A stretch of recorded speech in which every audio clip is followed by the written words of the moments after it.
The first thing you want to take care of every day, Lord, bless me. Why? So you can be a blessing. Keep me from the evil of the day. Keep me from the evil of the day. Every day you wake up, you don't know what evil had been designed to try and take you down and trouble you. So go ahead of it and say, keep me from the evil of the day. Choose fellowship with God daily. Choose fellowship with God daily. Try to learn what pleases the Lord and have nothing to do with the things done in darkness which are not worth anything. Walk with Him for life. Let me ask you this. Is there anything in your life that you're willing to be fully committed to for the rest of your life? There might be things that you're committed to right now that's taking your time and your energy, and you shouldn't be committed to those because God wants first priority in your life and a whole heart commitment. God says what's most important is that you be with me above everything else, that you get to know me. It means that when I wake up in the morning, I need to say, God, no matter what happens today, I need to get to know you a little bit more. I need to learn how to love you a little bit more. And it could be the best day I ever had, but I need to make sure I learn how to love you and know you a little bit more. And God says if you do that, that day was a success, and the opposite is true too. Let's say you get up and you don't even think about God, and you got this great day. You go, you make the sale, you finally get the job, you finally get a date with a live girl, whatever it is, okay. You're a success that day. It's your best day ever that you got, and you forget about God.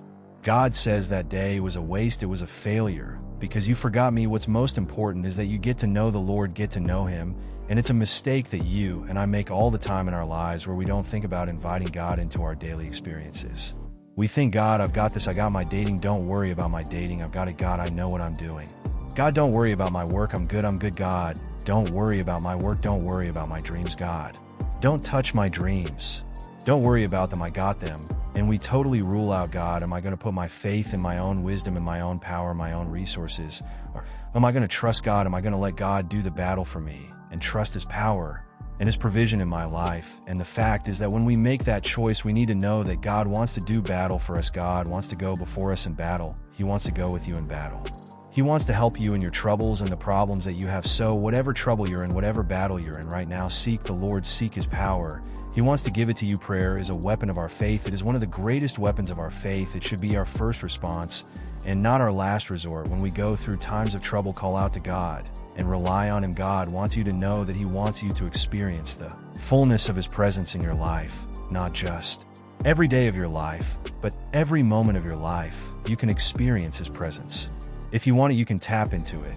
And that's the promise He gives us. He promises His presence in our lives. When we seek after Him, you may go through deep waters.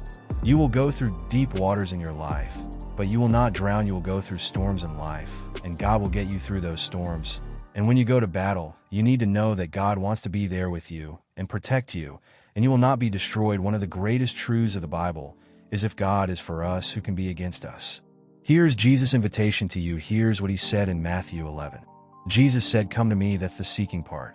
Come to me, all you who are weary and carry heavy burdens, all the things that are weighing you down. Here's His promise, and I will give you rest. Let me teach you, because I am humble and gentle at heart, and you will find a rest for your souls. And so what I can tell you with great honesty and sincerity is that if you're in the desert, you're in the battle, and you've been there for a long time, and you're going to be in it. God's presence will be with you, and He will protect you, and He will give you the rest. And I've found that if I have that, that is all I need. I don't have to have the answers. I don't have to understand. But if I got God and I feel Him and know Him, He is there, then I am good. How do we need to make sure that we don't miss out on God's blessing when we're seeking Him? Well, there's a familiar verse that gives us great direction. It's Proverbs 3, 5, and 6. It says this: trust in the Lord with all your heart, and lean not on your own understanding, and in all your ways acknowledge Him, and He will direct your paths. This word trust means to not just trust Him in the convenient ways, not just in the easy ways, not even in just the spiritual ways, but trust Him in all of the ways that we have in our lives. In the big and the small, trust Him on the roads of life that you've been on before, and trust Him on the roads you've never been on, and those paths you've never taken, and those safari crazy roads where there is no path, that you're out there in the middle of the wilderness on your own. Trust Him. This word acknowledge, and here this word acknowledge means a deep, intimate, penetrating relationship where you know a person in the deepest and fullest sense. That's the kind of relationship that God wants to have with you and with me. So our life goal needs to be this, that we need to seek God in every area of our life when we don't know what to do. And we need to seek God when we do know what to do. We need to seek Him in the big things and the small things. We need to invite Him into the conversations. We need to invite Him into the daily life, because yesterday's victories don't determine today's successes, And even when you think you know how to answer the problem that you're in, you still need to go to God. You still need to trust Him. Because the greatest faith of yesterday will not give us the confidence of today unless we stay connected to God, because He wants to bless our lives. God wants to have His best for your life. He wants to have His hand on your life. He wants to give you the protection and His presence and rest and hope and all the things that He wants to do for you. He wants that. 2 Chronicles 16 verse 9 says, "The eyes of the Lord search the whole earth." They search the whole earth in order to strengthen those whose hearts are fully committed to Him.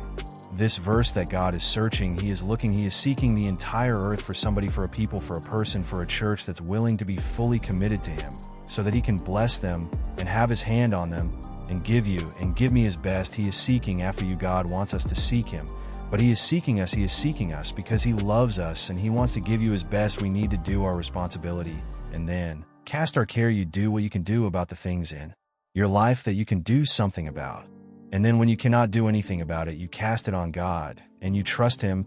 And it's perfectly okay for you to enjoy your life while you have a problem. I said it is perfectly okay for you to go ahead and enjoy your life while God is working on your problem.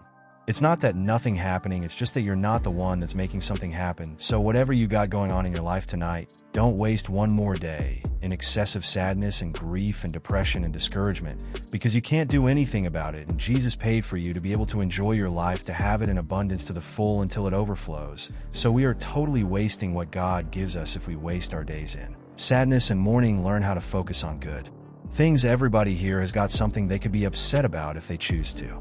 Focus on it, but you don't have to focus on that. And what we focus on is what we magnify in our lives. What we talk about is what we become more consciously aware of in our lives. If there's a problem that needs to be dealt with, deal with it. But don't focus on it. Think about the possibilities in your life, not the problems in your life.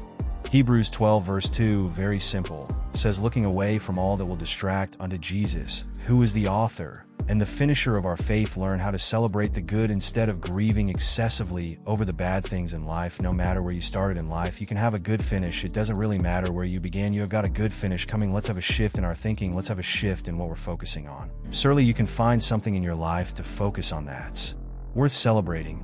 And we're going to be excited about the things that are yet to be done, that we know that God is working on and that God is doing.